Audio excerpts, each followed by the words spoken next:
right. Next up, we've got a question from Steven.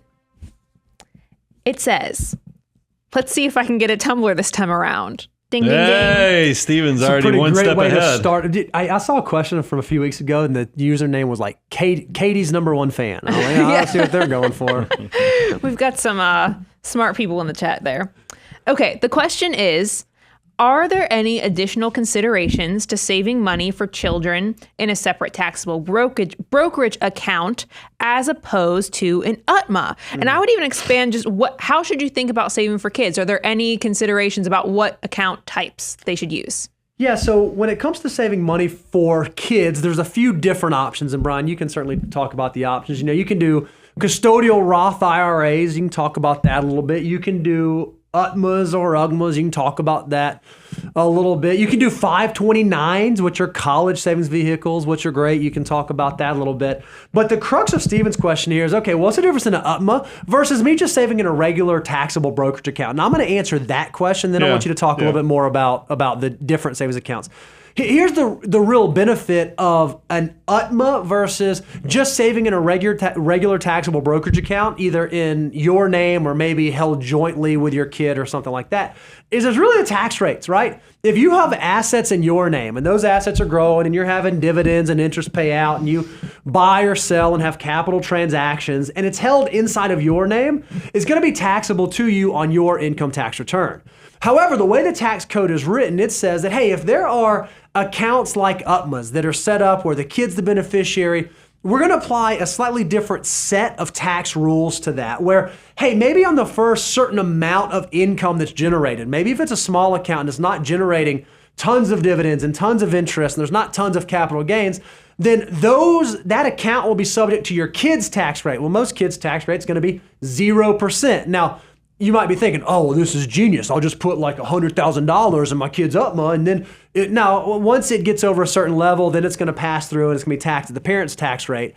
But when you're just starting out, if you want to start small accounts and you want to not have it reported on your tax return for those reasons, UTMA accounts are there. So that's the difference in those two. It's a little nuanced, and in reality, doesn't probably make a huge difference unless you're someone who's like in a super high tax bracket. But I think the real question that most people have, Brian, is what kind of account should I be saving in for my kid? And like, what are the benefits and differences of each? Yeah, and remember, by the way, when you start thinking about, I think saving for kids is more of an abundance goals or prepaid future expenses. So that's a step 8 of the financial order of operations. Go to moneyguy.com/resources if you want to download your list of the 9 steps. But it is one of those things, I think if I was going to create an order of operations on kids funding, I first like 529s, because that's we all aspire for our kids to want to get a little bit more education, even if it's not traditional college. It could be trade school, and now they've even made it where 529 money, it's been around over 15 years, potentially could even be some of the funding money that could start your child's Roth IRA down the road. So I like 529s. Plus, a lot of states have tax benefits if you have a state income tax in your state that you ought to check into. The next place is assuming your child is not old enough to be working yet, or they have actually earned income. It's probably looking at the custodial accounts, the UGMA, the UTMA. There is a big cautionary word on this, though, is realize when your children reach age of majority in your state, that money's their money. It's theirs. Whereas at least like 529s, you still could be the owner of the account. They're the beneficiary. You have a lot of control over that. That's why you see grandparents set up and so forth. But custodial accounts like UGMA and UTMA, those, when your kids hit majority, you better have scared them straight so that they don't go crazy and think that money should be spent on sports cars or something else. There's a great cow and milk analogy you can use there. Yeah, it's but then the third account, and I'd encourage you as soon as your children have earned income, whether it's babysitting or whether it's working fast food or doing anything, that you're having to file a tax return to report the income. That's the big thing. I think a lot of people want to do this next step, but they don't realize there's actually some steps that have to occur where this needs to be reportable income, earned income to the government. And that's a custodial Roth IRA. I started this with my daughter when she started working in the workforce at age 15. And I got to tell you guys, it's incredible. I mean, it's well beyond 4 figures at this It's five figures Five at figures. this I was about point. to say, It's it's five bigger than figures that. at this point.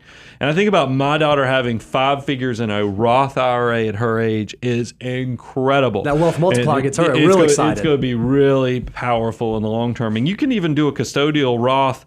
I would encourage you, because when the kids get your first job, you want them to start really seeing the power of working hard, getting a good work ethic, and even getting some money. So prime the pump. There's nothing wrong with having an employer match from a parental match standpoint.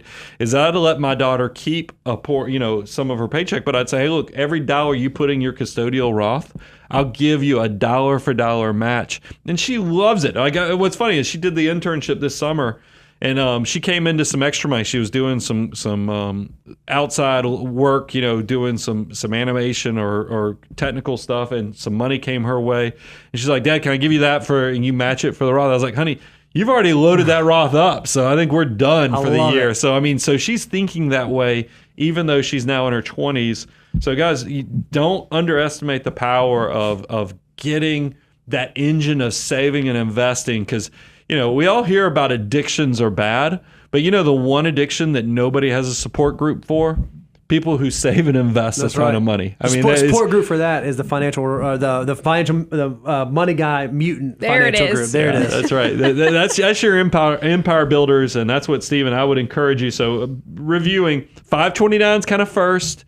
If they don't have earned income, you can go look at the custodial accounts, with the big caveat knowing that age of majority is something that you need to make sure you've embedded the skill set not to go waste it. And then number 3 is, of course, custodial Roths, because that tax-free millionaire from a young saver is really powerful stuff.